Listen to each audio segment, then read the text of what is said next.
भाइयों और बहनों, स्वागत है आपका हमारे चैनल फैक्ट भाई के सबसे रोमांचक मुकाबले में, जहां एक तरफ है इंडिया में 10 साल से लगातार अमीरी का खिताब अपने नाम करने वाले मुकेश अंबानी, तो वहीं दूसरी तरफ है दुनिया के 8वें सबसे रईस परिवार के हेड यूएई के पीएम मोहम्मद बिन राशिद अल मखदूम। इन दोनों में से किसी की आमदनी है दिन की 164 करोड़, तो वहीं दूसरा उड़ाता है 200 करोड़। एक ने अपने देश के लोगों को दी है 3 लाख कमरे की सौगात, तो वहीं Z+ सिक्योरिटी के चलते अंबानी को हाथ लगाने की किसी की नहीं है औकात। इसी तरह से आज के इस मैच में होंगे कई अलग अलग राउंड्स, जिसमें हम इनके पावर और पैसे से लेकर उनकी सिक्योरिटी तक सब कुछ करेंगे कंपेयर और देखेंगे इनमें से बेस्ट कौन है। तो चलिए शुरू करते हैं ये मुकाबला। In our today's video title, Mukesh Ambani versus Dubai Sheikh.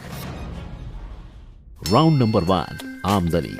सबसे पहले हम बात करते हैं अपने मोटा भाई यानी मुकेश अंबानी की, जिनकी एक दिन की कमाई पूरे 164 करोड़ है। जरा सोचो पूरे साल की इनकी कमाई कितनी होगी। वेल, अगर आप गैस नहीं कर पा रहे हो तो मैं ही बता देता हूँ। ये आंकड़ा है पूरे 7,18,000 करोड़ का, जिसमें आराम से अंबानी खानदान की 100 पुश्तें घर बैठे खा सकती हैं। लेकिन वहीं हम शेख की आमदनी की बात करें तो फोर्ब्स के हिसाब से शेख की ईयरली अर्निंग है तकरीबन 2 लाख करोड़ रुपए। इसके साथ ही उनके पास कुछ 25 लाख करोड़ की प्रॉपर्टी है, जिसके बाद इस मुकाबले के पहले राउंड के विजेता हमारे मोटा भाई हैं। पर रुको जरा, क्योंकि ट्विस्ट अभी बाकी है। एक्चुअली शेख कभी अपनी इनकम रिवील नहीं करते, इसीलिए ये जानना थोड़ा मुश्किल है कि कमाई के मामले में किसके यहाँ होती है लक्ष्मी की बरसात, जिस वजह से हम इस राउंड को ही कर देते हैं ड्रॉ। राउंड नंबर 2, बिजनेस या income sources.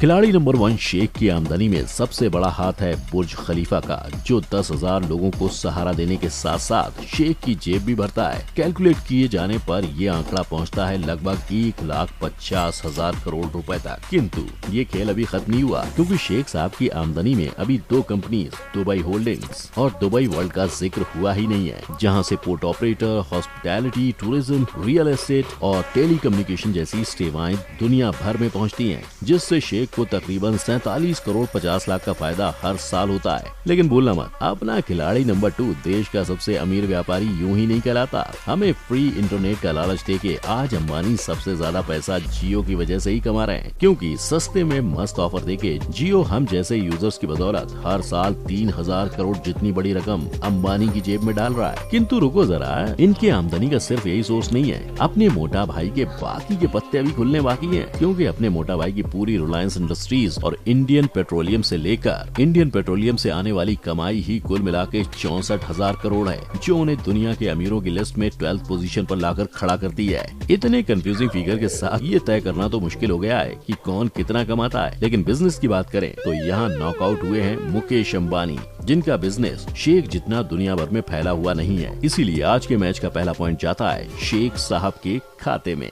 Round number 3, lifestyle. यहाँ बात करेंगे पहले शेख की, जो रुतबा और शौक दोनों रईसों वाला रखते हैं, क्योंकि एक तरफ जहाँ अंबानी के पास दुनिया की सबसे महंगी इमारत 1000 करोड़ की एंटीलिया है, वहीं पे शेख 7,000 करोड़ के महल में रहने वाले इंसान हैं। इन दोनों की लाइफस्टाइल ऐसे तो काफी अलग है, लेकिन जब पैसे उड़ाने की बात आती है तब लग्जरियस गाड़ियाँ, जेट और यार्ड खरीदने की रेस में दोनों की बराबरी की टक्कर है। इस टक्कर में फैमिली मैन अंबानी ने कुछ यूं स्पीड पकड़ी है कि बीवी और बच्चों की ख्वाहिशों को पूरा करते हुए उन्होंने $180 मिलियन की प्राइवेट जेट और यार्ड उन्हें गिफ्ट किया है। इतना ही नहीं, इन गिफ्ट्स के अलावा दुनिया की सबसे महंगी कार्स, 3 हेलीकॉप्टर्स और 4 प्राइवेट जेट के ऊपर भी अंबानी 500 मिलियन से ज्यादा उड़ा चुके हैं।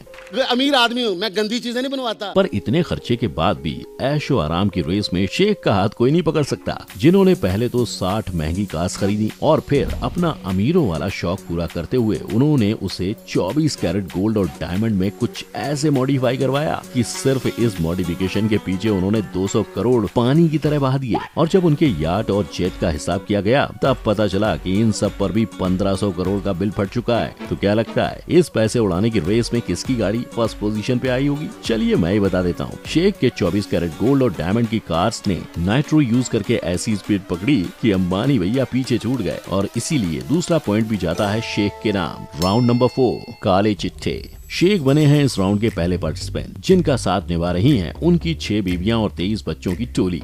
जबकि वहीं इस राउंड में दूसरी तरफ है अंबानी, जो बस अपनी एक बीवी और उनसे हुए 3 बच्चों के साथ खुश हैं। लेकिन इनमें से एक पार्टिसिपेंट की बच्ची ने खोला है एक राज, जिसने कर दिया है सबको नाराज। दरअसल रिपोर्ट्स के अनुसार शेख ने उनकी ही एक बेटी शेखा लतीफा के अपहरण का आरोप है, जिसे खुद शेखा ने 2018 में सीक्रेटली रिकॉर्ड करके बयान किया था। This villa has been converted into a jail. All the windows are barred shut. I can't open any window.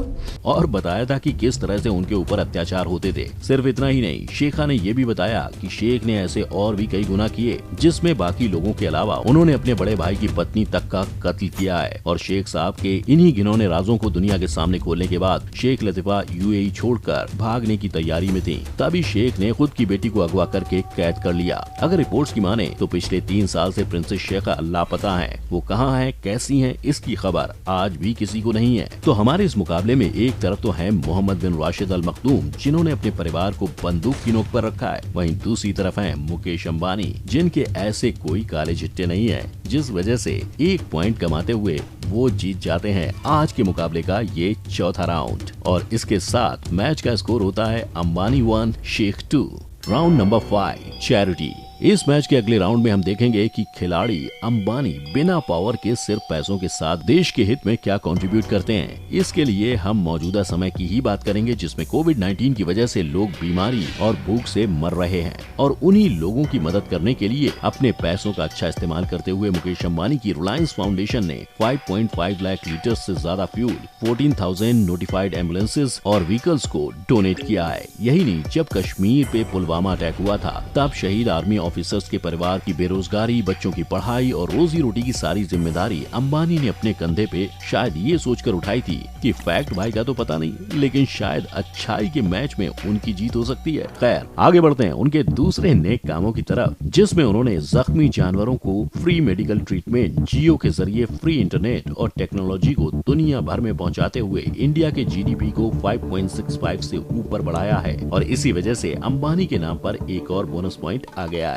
अब आते हैं खिलाड़ी शेख पर, जिन्होंने इस राउंड में दुबई से करप्शन को पूरी तरह खत्म करते हुए अपना पहला पॉइंट कमाया है। इसके साथ ही शेख के पास 30 चैरिटी फाउंडेशंस हैं, जो 116 कंट्रीज के 130 मिलियन लोगों के खाने पीने और रहने के लिए मदद करती हैं। इतना ही नहीं, ऐसी और एक फाउंडेशन जिसका नाम नूर फाउंडेशन है, वो दुनिया भर के लोगों के आंखों का मुफ्त में इलाज करती है। मतलब अगर वर्ल्ड वाइड कंट्रीब्यूशन की बात करें तो यहाँ शेख की साइड का तराजू अंबानी से भारी है। और मल्टीपल बोनस पॉइंट्स के साथ इस राउंड के विजेता होते हैं शेख, जिसके बाद इस राउंड के खत्म होने के साथ स्कोर होता है शेख 3 अंबानी 1। Round number 6 security. अब बढ़ते हैं मुकाबले के अगले राउंड में, जहां बात होगी दोनों महारथियों की सिक्योरिटी की। चलिए सबसे पहले बात करते हैं यूएई के पीएम यानी कि शेख की, जिन्होंने खुद अनसेफ होते हुए भी यूएई को गल्फ कंट्रीज में दुनिया की दूसरी सेफेस्ट कंट्री बनाया है। मैं जानता हूँ यहाँ सोचने वाली बात यह है कि जिस बंदे ने अपने घर की बहू बेटियों को नहीं छोड़ा, उसने अपनी कंट्री के क्राइम और सेफ्टी को कैसे बनाया हुआ है। दरअसल इन्होंने अपनी कंट्री में सिक्योरिटी कुछ ऐसी रखी है। कंट्री में इन्होंने 3 लाख से ज्यादा सीसीटीवी कैमरास इंस्टॉल किए हैं, जो वहाँ रहने वाले 99 लाख लोगों पर नजर रखते हैं। और कुछ ऐसे रखते हैं कि वहाँ के पीएम भी बिना सिक्योरिटी गार्ड के चलें तो बिंदास रास्ते पे टहल सकते हैं या कुछ इस तरह से अपनी कार ड्राइव कर सकते हैं। वहीं बात अगर हम हमारे दूसरे खिलाड़ी की करें तो उन्हें सिर्फ एक बिजनेसमैन होने के बावजूद भी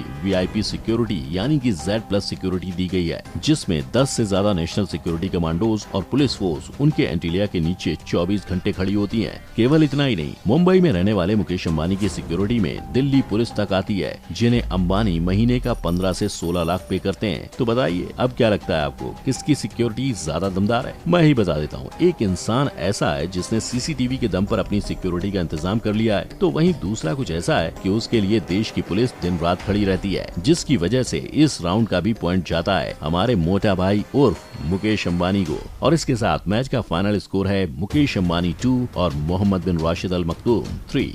वैसे तो आज का ये मुकाबला शेख साहब जीत गए, लेकिन वहीं यहाँ बात ये भी है कि जिस इन्फॉर्मेशन के आधार पे हमने आज का ये मुकाबला रखा था वो पूरी नहीं है, क्योंकि शेख ठहरे एक सेफेस्ट देश के पीएम, जिन्हें जाहिर है अपनी इन्फॉर्मेशन भी सेफ रखना आता होगा। और दूसरी तरफ थे हमारे मोटा भाई, जिनकी शायद ही कोई इन्फॉर्मेशन ऐसी होगी जो पब्लिक नहीं होती होगी। तो गिने चुने इन्फॉर्मेशन के आधार पे आयोजित हुआ आज का ये मुकाबला आपको कितना सही और कितना गलत लगा, इस पर अपनी राय हमें हमें कमेंट में जरूर बताइएगा। इसके साथ ही अगर ये मुकाबला आपको मजेदार लगा हो तो हमारी इस वीडियो को लाइक, शेयर और चैनल को सब्सक्राइब जरूर करें और ऐसे ही कई मुकाबले और मजेदार वीडियोस का आनंद उठाते रहने के लिए बेल आइकन को भी हिट करना ना भूलें। फिर मिलेंगे किसी और रोमांचक मुकाबले के साथ, तब तक के लिए जय हिंद।